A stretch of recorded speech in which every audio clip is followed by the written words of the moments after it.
감사합니다. 지난 일주일 동안 어떻게 잘 지내셨습니까? 오늘 날씨가 덥다고 했는데 아침부터 비가 와서 얼마나 시원한 단비가 내려오는지 모릅니다. 그럼 지난 한 주간 동안도 하나님께서 우리에게 베풀어 주신 은혜와 그 사랑 가운데서 하나님 주신 은혜 가운데 있었으리라 믿습니다. 우리 옆에 있는 분들, 앞뒤에 있는 분들을 서로 함께 인사 나누길 원합니다. 주의 사랑 안에서 사랑합니다. 주 안에서 사랑합니다.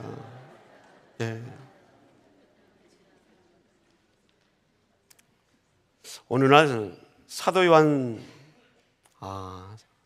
요한이요 한 교회에 초청받아서 설교를 하게 되었습니다. 전해지는 전승에 의하면 그 교회가 빛이 없는 지하 교회였던 것 같습니다. 요한이 와서 설교를 하는데 단상에 올라가는데 아무 말씀도 안 하고 한 2각 정도라니까 거의 한 30분 정도 아무 말씀도 안 하고 가만히 서 있는 겁니다. 그리고는 눈에 한쪽 눈물을 줄줄줄줄 흘리신 이 요한 사도께서 갑자기 설교 마무리를 맺는다고 하시면서 하신 말씀이 하나님이 당신을 사랑하십니다. 그 말씀 한 번 하고 내려가셨다고 합니다. 그래서 여러분 30분 동안 아무 말씀도 안 하시고 눈물을 흘리시다가 한 말씀 하시고 내려갔는데 그 자리에 모여있는 성도들이 공감했다고 합니다. 그래서 은혜를 받는 거죠. 저도 그런 설교를 했으면 좋겠습니다. 오늘 아무 말씀도 안 하고 한 30분 동안 가만히 있다가 한 말씀 딱 하고 내려가면 좋을 텐데. 사람의 언어가 참 신기하지 않습니까? 어떤 언어를 하는가에 따라서 이해할 수도 있고 도리어 이해가 되지 않고 거부가 되기도 합니다. 게리 체프만이라는 한 작가가 사랑의 5가지 사랑의 언어라는 책을 썼습니다. 그 책에 보면 인간의 언어가 그냥 말로만 하는 것이 아니라 인간의 언어가 거기에는 말 외의 것도 언어가 있다라는 것입니다. 그래서 이 5가지로 구분하고 있습니다. 첫 번째로는 인정하는 말도 언어입니다. 그리고 함께하는 시간도 언어가 되고요. 그리고는 세 번째는 선물도 언어가 될 수 있다고 얘기하고, 그리고 누군가를 위해서 열심히 섬기는 봉사도 언어가 된다고 얘기하고, 스킨십도 언어가 된다고 얘기합니다. 예를 들면 이런 겁니다. 한 부부가 있는데 남편의 제일 좋아하는 언어, 이 언어로 말을 해주면 이 남편은 만족하고 또 이해도 잘 되고 행복감을 느낍니다. 이 남편의 제일 언어가 인정하는 말입니다. 근데 아내가 남편에게 인정하는 말은 격려해주고 칭찬해 줘야 되는데 그건 안 해주고 남편에게 선물만 사주는 겁니다. 손수건도 사주고 옷도 사주고, 남편이 좋아하는 물건도 사주는데 남편은 만족합니까? 만족하지가 않습니다. 선물을 사줬기 때문에 받아서 좋긴 좋은데 기뻐하지 않고 공감이 되지 않는다는 것입니다. 왜? 이 남편이 제일 좋아하는 언어의 첫 번째는 바로 인정하는 말이기 때문에 그렇습니다. 서로 선호하는 언어가 다르면 이해도 달라진다는 것이죠. 이 남편이 아내에게 이 아내가 제일 좋아하는 첫 번째 언어가 뭡니까? 선물인데 우리 아내하고 시간을 많이 보내야겠지. 그래갖고는 선물을 하지 않은 채 저녁 되면 같이 산책 가자고 끌고 나가고, 필요한 시간이 있으면 같이 있으려고 같이 커피 마시자고 하고, 아무리 그래도 아내는 좋기는 좋겠지만 공감이 안 되고 행복하지 않습니다. 왜? 이 아내의 첫 번째 언어는 선물입니다. 아내에게 뭐라도 하나 사다가 줘야 만족하기 때문에 그렇습니다. 이렇게 모든 사람이 자기가 좋아하는 언어가 다르다라는 것입니다. 어떤 언어를 가지고 상대방과 관계를 맺는가에 따라서 그 관계의 깊이도 달라지고 이해도 달라질 수 있다는 것이죠.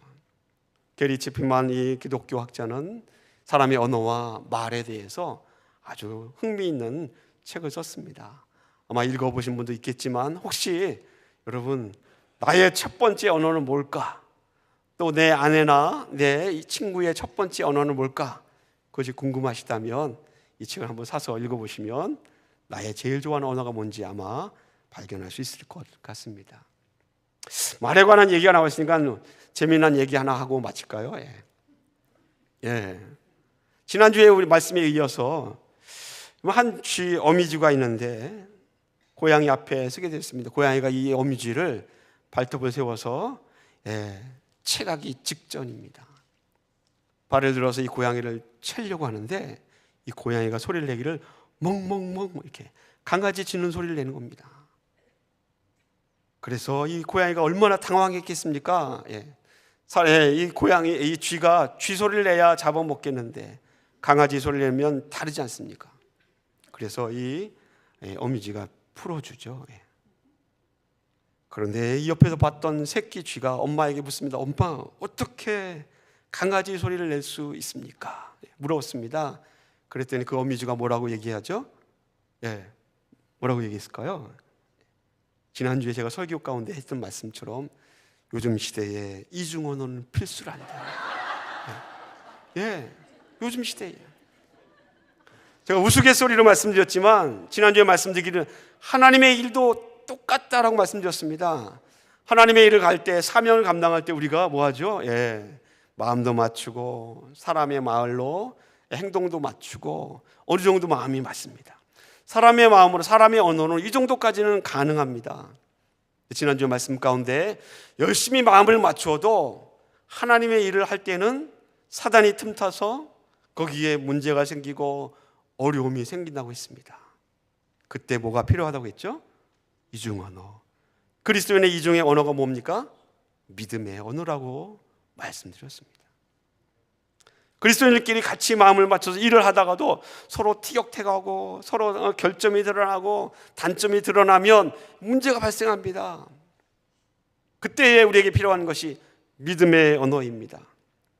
왜 믿음의 언어가 우리에게 필요합니까? 교회가 그냥 세상의 기업이나 회사와 다른 신앙 공동체이기 때문에 그렇습니다. 서로의 믿음의 언어가 통하지 않으면 교회는 하나님의 일을 잘 감당해낼 수 없습니다. 어쩌다 저쩌다가 사람들끼리 마음을 맞춰서 일을 해낼 수 있을지 몰라도 하나님의 영광 받으시는 일을 감당하기 위해서는 성도들끼리 이중 언어, 믿음의 언어가 반드시 필요합니다. 여러분, 교회는 돈으로 움직여지지 않아야 합니다. 교회 일하는 사람들의 명예 때문에 움직여지는 공동체도 아닙니다. 하나님이 세우신 이 교회는 우리의 자기 만족이나 내 성취감을 위해서 교회를 다니고 사역을 감당하는 것도 아닙니다. 믿습니까? 그래서 베드로 사도는 우리에게 이렇게 베드로전서 4장 11절 말씀에 말씀하고 있습니다. 우리 한번 다 같이 한번 읽어보겠습니다. 만일 누가 말하려면 하나님의 말씀을 하는 것 같이 하고 누가 봉사하려면 하나님이 공급하신 힘으로 하는 것 같이 하라. 이는 범사에 예수 그리스도로 말미암아 하나님의 영광을 받으시게 하려 함이라. 아멘. 하나님의 일을 감당하는 성도와 성도들이 함께 부딪히고 해서 주의 일을 감당하는 하나님의 교회, 어떤 힘으로 이 일을 감당하라고 말씀하고 있습니까? 하나님이 내게 공급해 주시는 힘으로 이 일을 감당하라고 말씀하고 있습니다. 만약 교회가 돈으로 움직여지고 사람들의 명예로 움직여지고 자기 만족과 자기 성취감으로 교회가 움직여진다면 교회는 세상과 전혀 다를 바가 없을 것입니다. 그래서 베드로 사도는 우리에게 권면하기를 예수 그리스도로 말미암아 하나님께 영광을 돌리기 위하여서 하나님이 공급해 주신 힘으로 내게 맡겨진 사명을 감당하라라고 권면하고 있습니다. 하나님이 공급해 주신 힘. 여러분, 이 힘의 능력과 주체가 무엇입니까? 성경 우리에게 가르쳐 주길 이 하나님이 공급해 주시는 이 힘의 능력과 주체자를 성령이라고 말씀하고 있습니다. 고린도전서 12장에 보면 이 성령에 대해서 아주 자세하게 기록되어 있습니다. 하나님께서 내게 주신 사명을 감당하기 위해서 하나님에게 사명을 감당할 수 있는 그런 기프트, 은사를 주셨습니다. 어떤 사람에게는 지식의 말씀의 은사를 주시고 어떤 사람은 지혜의 말씀의 은사를 주시는가 하면 어떤 사람의 믿음의 은사를 주십니다. 어떤 사람은 능력을 행할 수 있는 권능을 주십니다. 어떤 사람은 병든 자를 고칠 수 있는 은사를 주십니다. 어떤 사람이 영들을 분별하는 은사를 주시고 또 어떤 사람은 방언과 예언과 통변하는 은사를 주신다고 했습니다. 이 은사를 통하여서 하나님의 일을 좀 제대로 잘 감당하라고 우리에게 주신 성령의 은사입니다. 그런가 하면 고린도전서 12장에는 은사뿐만 아니라 은사를 주신 다음에 일을 잘 감당하러 직분도 주셨다라고 기록하고 있습니다. 고린도전서는 기록하기를 어떤 사람이 사도의 직분을, 어떤 사람에는 장로의 직분을, 어떤 사람은 교사의 직분을 주셨습니다. 이 말을 바꾸어서 우리 시대에 맞는 말로 생각한다면 우리에게는 어떤 사람이 목사의 직분을 주시고 어떤 사람이 장로의 직분을 주시고 어떤 사람은 권사의 직분을 주시고 어떤 사람은 안수집사로, 집사로, 권찰로, 구역장으로 그리고 교사로 우리에게 직분을 주십니다. 이 일을 잘 감당하라고. 그런데 우리가 주목해서 보아야 할 고린도전서 12장의 내용강에 보면 이런 말씀이 기록되어 있습니다. 4절로 7절 말씀에 은사는 여러 가지나 성령은 같다. 사역은 여러 가지나 모든 것을 모든 사람 가운데 이루시는 하나님은 같으니 각 사람에게 성령을 나타내시면 유익하게 하려 하심이라. 믿습니까? 하나님께서 우리에게 일을 하라고 은사를 주시고 직분을 주셨는데 그것이 사람마다 다 다르다라는 것입니다. 성격이 다른 것처럼 하나님에게 맡기신 사명도 다 다를 수 있습니다. 그런데 오늘 성경 말씀 고린도전서 12장 4절로 7절 말씀은 다 다르지만 성령은 같고 하나님은 같다라는 것입니다. 다 다르지만 어떤 사람은 찬양팀으로, 어떤 사람은 성가대로, 어떤 사람은 부엌에서 봉사하고, 어떤 사람은 안내위원으로 봉사하고, 어떤 사람은 토요일 날 나와서 청소하고, 어떤 사람은 정말로 나눔을 섬기는 그러한 신방대원으로 봉사하고, 중보기도자로 봉사하고, 각각 사역의 일은 다 다릅니다. 그런데 성경 무엇이라고 말씀하고 있습니까? 다 다르지만 하나님은 같다라는 것입니다. 다 다르지만 그 일을 우리에게 감당할 수 있는 공급해 주시는 힘의 근원 되시는 성령은 같다라는 것입니다. 그래서 우리가 교회 안에서 그리스도인들이 일하는 것을 이렇게 정의해 볼 수 있습니다.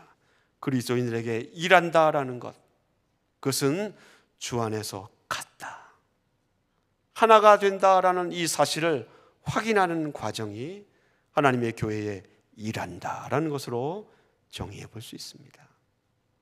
여러분, 목사가 여러분께 권면하지 않습니까?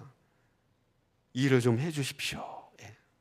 그때 일해 주십시오라는 그 권면은 일을 위해서 열심히 죽도록 일하라는 것이 아니라 무엇입니까? 주 안에서 당신과 내가 같습니다. 하나님이 하나이신 것처럼 당신과 내가 주 안에서 하나입니다.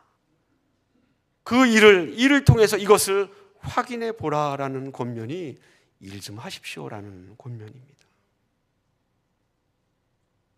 세상의 기업이나 공동체의 일이나 사업의 목적은 이윤을 창출하는 것입니다.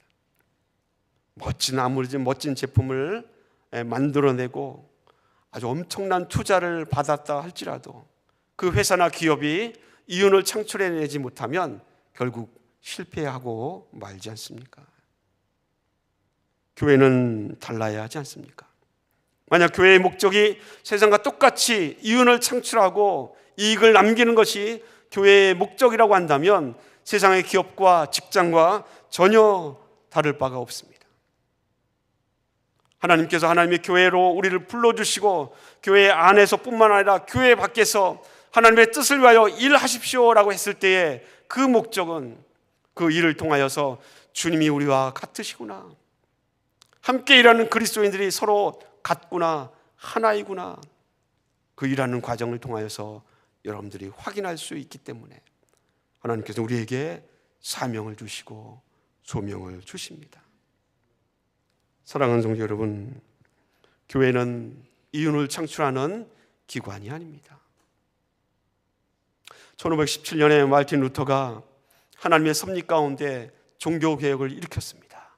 말씀으로 돌아가자, 믿음을 회복하자, 성경으로 돌아가자라고 슬로건을 걸고 개혁을 일으켰는데, 그 개혁의 원인이 되었던 것이 무엇입니까? 왜 종교개혁을 할 수밖에 없게 되었습니까? 그 가운데 하나는 세상의 가치관이 교회 안에 정말로 누룩처럼 퍼지고 퍼져서 뿌리가 깊게 내려졌기 때문에 그렇습니다.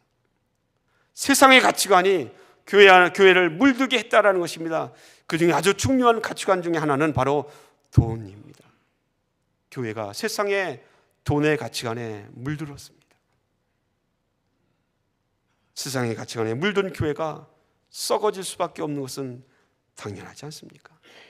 교회가 세상의 가치관에 물들면 세상과 똑같이 이윤을 창출하기 위해서 교회를 하나님 움직여 나간다면, 교회는 어둠 속에서 빛을 발할 수 있는 하나님의 빛된 교회가, 성도가 결코 될 수 없습니다. 그러므로 교회는 이윤을 창출하고 이 사역을 통해서 얼마만큼의 이익을 얻고 그런 것을 고민하는 기관이 교회가 절대로 아닙니다. 그렇다면 우리가 생각해 볼 수 있는 것이 있다면, 왜 하나님께서 우리에게 일을 맡기시면서 하나가 되라, 하나님이 성령께서 하나이고 우리가 하나인 것처럼 우리에게도 하나가 되라라고 말씀하셨는지, 하나가 되는 목적을 적어도 하나님의 일을 감당하는 그리스도인들은 심각하게 고민해 볼 필요가 있는 것 같습니다. 여러분, 왜 하나님께서 우리에게 하나가 되라라고 말씀하셨을까요? 오늘 우리가 함께 읽었던 성경은 빌립보서입니다. 우리가 오늘 본문 말씀 빌립보서 2장 12절로 16절 말씀인데, 이 12절과 16절 말씀 읽기 바로 전에 나와 있는 말씀이 아주 유명한 빌립보서의 유명한 찬송시입니다. 오래된 성경을 가지신 분들은 성경을 읽다 보면 시편은 좀 시구처럼 이렇게 써 있는 형태가 좀 다르지 않습니까?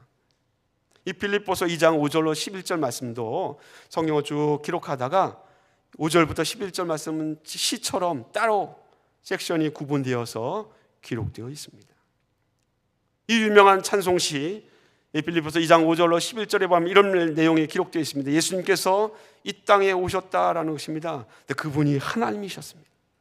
하나님이 이 땅에 오셨는데 자기를 비어 종의 형체를 가지시고 사람의 모양으로 사람들과 같이 되어서 이 땅에 오셨다라는 것입니다. 이 땅에 오신 주님이 무슨 일을 하셨습니까? 우리의 죄를 지고 십자가에 죽으셨다라고 성경은 기록하고 있습니다. 이 모습을 옆에서 지켜본 하나님께서 예수님의 그 십자가의 사역을 마치신 다음에 어떻게 하십니까? 하늘에 있는 자들과 땅에 있는 자들과 그리고 심지어 땅 아래에 있는 모든 자들을 다 불러 모으십니다. 하늘과 땅과 땅 아래에 있는 자들 다 불러 모아서 하나님께서 그들을 이끌고 하나님이 원하신 그 최종 목적을 향하여 그들을 이끌어 가십니다. 그 하나님이 갖고 있는 그 최종 목적이 무엇인가 하면 빌립보서 2장 11절 말씀에 이렇게 기록되어 있습니다. 그럼 다 같이 읽어보겠습니다. 시작. 모든 입으로 예수 그리스도를 주라 신하여 하나님 아버지께 영광을 돌리게 하셨느니라.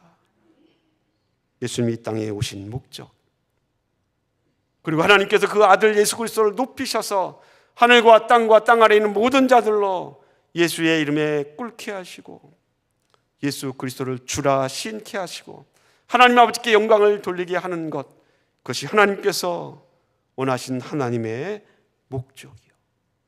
더 나아가서 이것이 우리 그리스도인 공동체, 교회, 그 교회를 통하여 하나님께서 하나가 되라라고 말씀하시면서 하나가 되어야 하는 목적이 바로 11절 말씀입니다.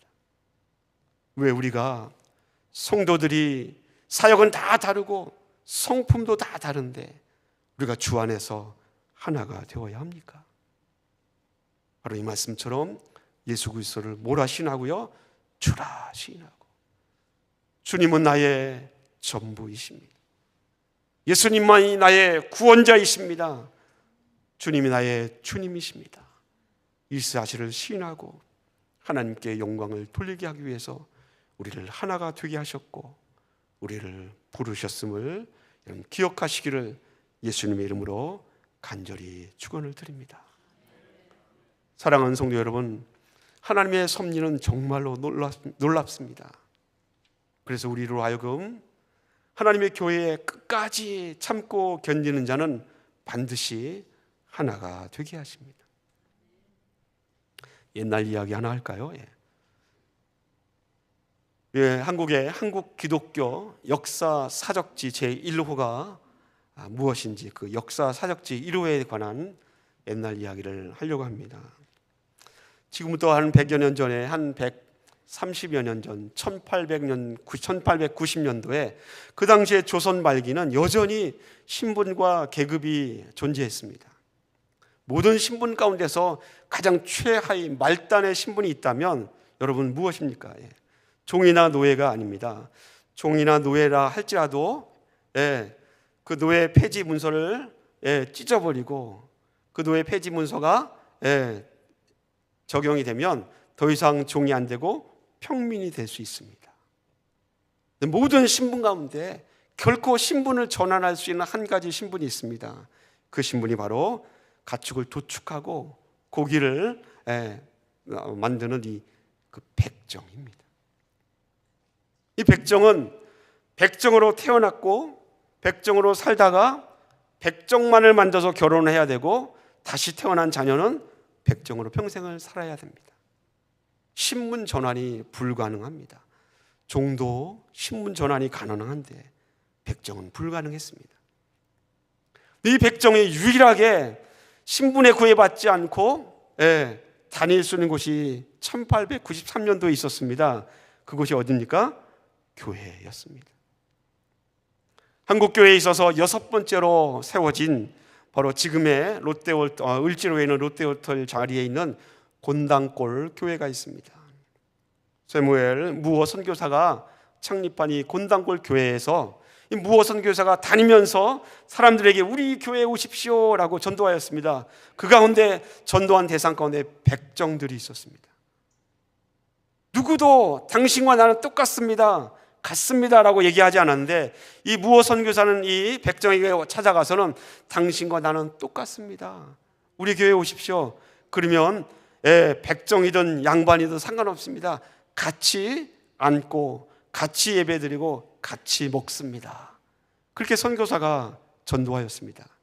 그래서 전도를 받은 사람 가운데 박성춘이라는 사람이 있습니다. 이 선교사의 전도를 듣고는 귀가 번쩍 뛰었죠. 그리고 본인이 직접 나가면 좋은데 그러지 않고요, 아들을 보냈습니다. 그런데 하나님의 섭리 신기해서 아들만 보낸 이 박성춘을 전도하기 위해서 하나님께서 역사하셨습니다. 그 당시에는 걸리면 100% 죽는 병 중에 하나가 콜레라인데 이 박성춘이 콜레라에 덜컥 걸리고 만 것입니다. 박성춘이라는 사람이 우리 교회 주일학교에 다니는 이 사람의 아이의 아버지가 콜레라에 걸렸다는 소식을 들은 이 무어 선교사가 집에 찾아와서는 그 상태를 보고는 자기의 친한 친구인 의사 에디슨 선교사에게 간곡하게 부탁했습니다. 이 사람을 꼭 살려야 합니다. 그때 에디슨 선교사가 정말 누추하고 남루한 이 백정의 집 박성춘의 집에 방문합니다. 열심히 치료를 했습니다. 근데 치료하는 과정에 보니까 박성춘이 깜짝 놀랐습니다. 이 에디슨 선교사가 누군가 하면 얼마 전에 고종 황제를 치료했던 의사인 것입니다. 여러분 가만히 생각해 보십시오. 고종 황제 상감마마의 몸을 옥체를 만져서 치료했던 손으로 누구를 치료하고 있습니까? 백정의 몸을 만지며 치료하고 있습니까? 이건 감동 아닙니까? 있을 수 없습니다. 그 당시에 박성춘이 이 선교사의 감동의 그 간곡한 치료에 감동하였고요, 하나님께서 사랑을 베푸셔서 콜레라에서 치료 회복되었습니다. 그럼 어떻게 될까요? 교회를 나갔을까요? 안 나갔을까요? 당연히 나갔겠죠. 교회를 나갔습니다. 교회를 나가보니 정말로 백정인 자기 자신을 차별하지 않는 겁니다. 교회에서 같이 앉으라고 하고요, 양반 옆에 앉게 되고요, 그리고 같이 먹고요, 그랬습니다. 하나님 말씀 앞에는 모든 인간이 평등하다라는 사실을 깨달은 이 박성춘이 거기서 멈추지 않고요, 무어 선교사에게 얘기해서 우리 백정들도 사람답게 대우받을 수 있게 임금님께 상소합시다. 그래갖고 임금님께 기회가 될 때마다 상소문 탄원서를 올립니다. 고종 황제에게. 그래서 결국은 고종 황제가 늘 오는 탄원서를 보고는 1년 만에 거기에 마음이 바뀌어서 어명을 내립니다. 1894년도에 백정도 우리 평민과 똑같이 이름을 지어서 지금과 똑같은 호적과 같은 민족에 등록시켜라 라고 어명을 내립니다. 그리고 백정도 똑같이 평민과 같이 갓을 쓸 수 있도록 법령을 제정합니다. 백성도 조선의 법의 보호를 받을 수 있도록 법적 대우 장치를 마련합니다. 놀랍지 않습니까? 여러분, 하나님께서 이렇게 역사하셔서 한 인간을 구원해 주시고 역사해 주시면, 좋은 일이 일어나면 계속 좋은 일이 일어나야 하지 않습니까? 이 좋은 일에는 항상 누가 틈탄다고요? 사탄이 틈탑니다. 이 곤단골 교회에서 이 박성준이 점점점 이름이 나오고 점점점 리더십이 올라가니까 사촌이 땅을 사도 배가 아픈데 이 양반들이 점점점 불편해지기 시작한 것입니다. 양반보다도 더 똑똑한 면이 있고 리더십이 있는 박성춘을 보고 점점점 불편해져서 결국 저 사람을 내보내지 않으면 우리가 교회를 떠나겠습니다. 교회가 싸움이 생겼습니다. 그래서 결국은 이 미호 선교사가 아니다, 결코 교회에서 사람을 쫓아낼 수는 없다 해서 그럼 우리가 나가겠습니다 해갖고 이 곤단골 교회의 양반들이 우르르 나가서 지금의 홍문동의 홍문석골 교회라고 양반반 다니는 교회를 세웁니다. 미국하고 좀 비슷하지 않습니까? 인종차별이 있었던 그 당시에 흑인은 결코 한 발자국도 들어가지 못하는 백인들만이 다니는 교회가 있었습니다. 우리나라 조선시대에도 그런 교회가 있었습니다. 여러분, 박성춘이 어땠을까요? 얼마나 마음이 아팠겠습니까? 교회가 갈라져서 성도들이 4-5명밖에 남지 않았습니다. 이게 나 때문이구나. 그 사실을 아는 박성춘이 그 다음부터 전도하기 시작합니다. 근데 여러분, 교회 안에서는 다 인정이 되지만 교회 밖에 나가면 백정입니다. 그럼 누구에게 전도할 수 있습니까? 노예에게도, 종에게도, 평민에게 전도할 수 없습니다. 말도 붙일 수 없어요. 그럼 누구에게 전도했겠어요? 똑같은 신분의 백정에게 전도했겠죠. 한성에는 모든 사람 백정들에게 전도합니다. 거기서 멈추지 않고 수원까지 다니면서 경기도 지역에 있는 백정들까지 다 찾아다니면서 전도를 합니다. 얼마나 열심히 전도했는지 이 곤단골 교회는 백정들로 그냥 넘쳐납니다.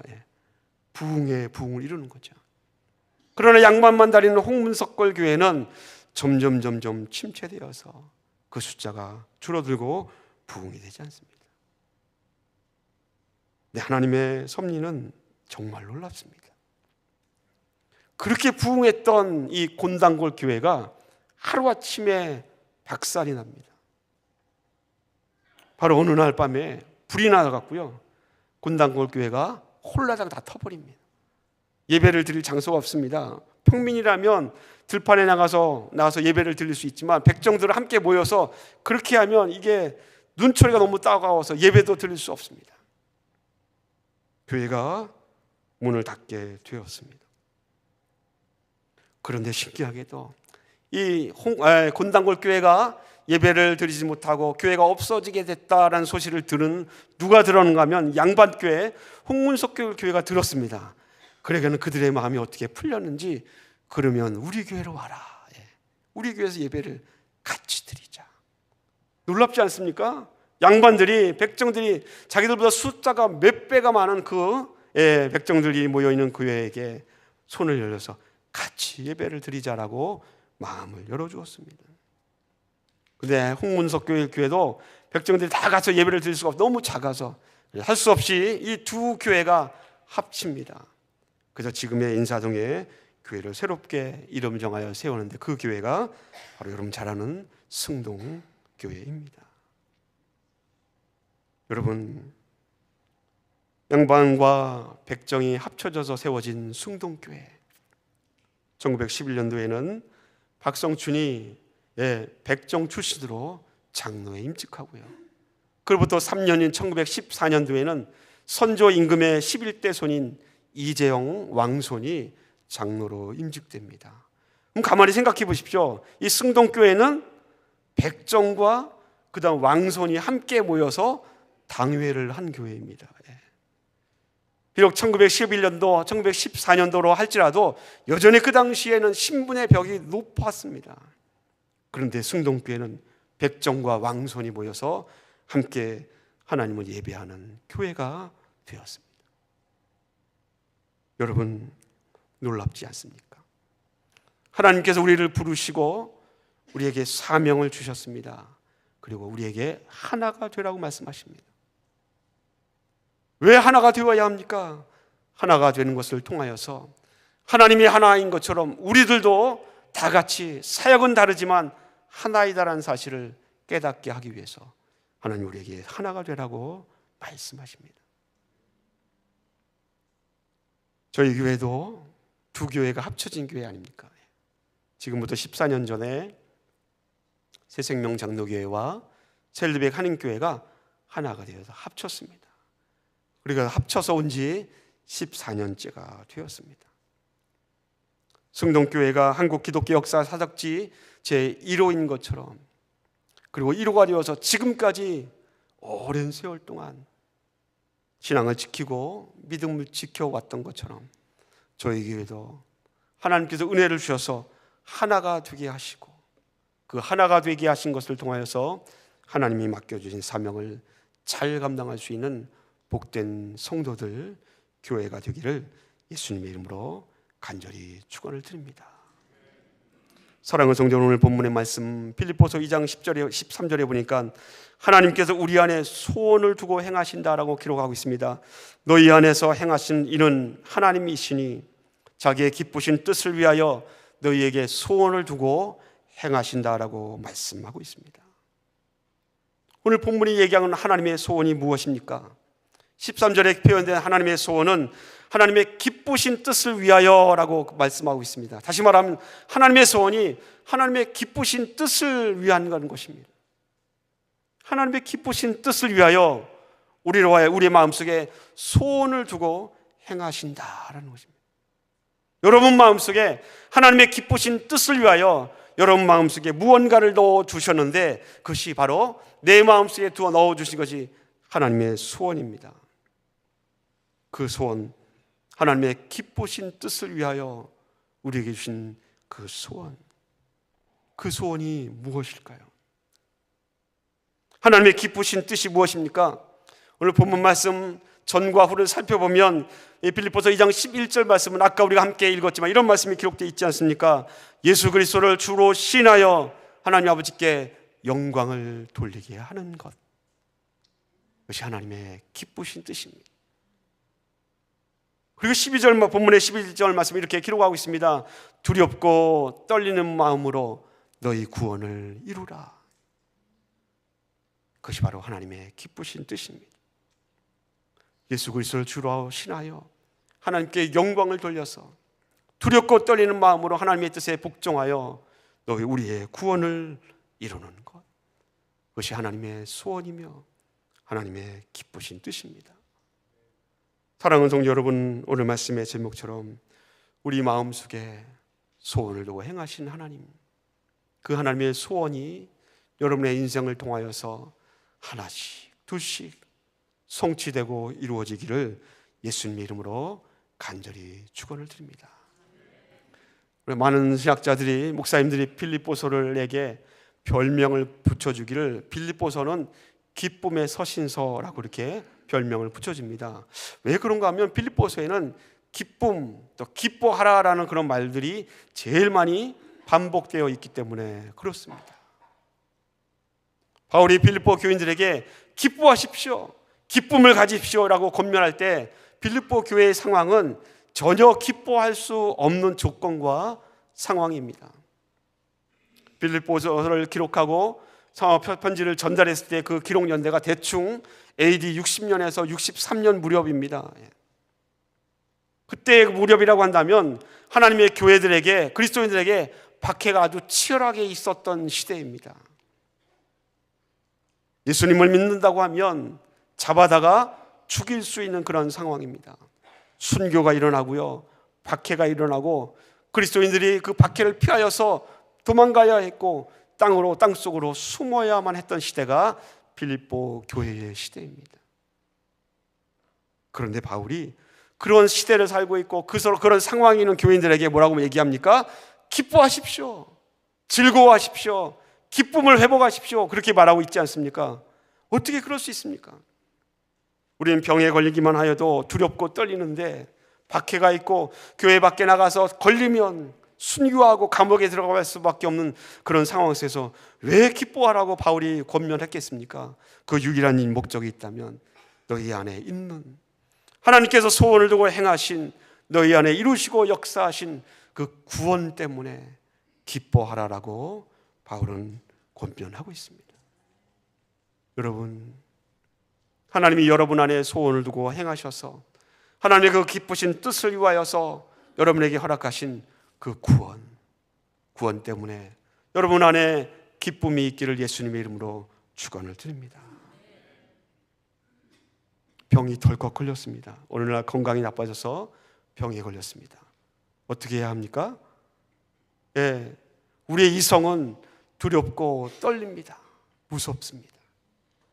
그런데 우리의 세컨 랭귀지, 믿음의 언어는 우리에게 뭐라고 말합니까? 기뻐하라. 기뻐하라. 사람의 언어는 두렵지만 믿음의 언어는 기뻐하라라고 말하고 있습니다. 그렇다면 이 영적 존재의 인간이 무엇을 따라야 하는지는 너무나 명확합니다. 우리를 하나님의 아들로 불러주시고 딸로 불러주셔서 구원의 놀라운 선물을 주신 하나님, 그 하나님을 의지하여서 믿음의 언어로, 하나님, 내게 하나님께 허락해 준 구원 때문에 내가 기뻐하기를 원합니다라고 믿음으로 기도하는 저와 여러분 모두가 되기를 예수님의 이름으로 축원을 드립니다. 말씀의 결론을 맺습니다. 우리의 인생을 한번 여러분 돌아보십시오. 어떨 때는 슬퍼하기도 하고 염려하기도 하고 불안 가운데 힘들어했던 시대도 있었습니다. 그런데 오늘부터는 하나님의 말씀을 들었으면 그 말씀 가운데 여러분 확증하십시오. 말씀대로 살아야겠구나. 그래서 조금 불안하고 두렵고 떨려도 하나님 이것을 이겨내고 이 환경과 그 환경을 초월하는 그리스도인들이 누릴 수 있고 반드시 누려야만 하는 그 기쁨, 구원의 결과로 우리에게 주어진 그 기쁨을 내 안에 회복할 수 있도록 믿음으로 하나님 앞에 나가기를 간절히 소원합니다. 기도하겠습니다.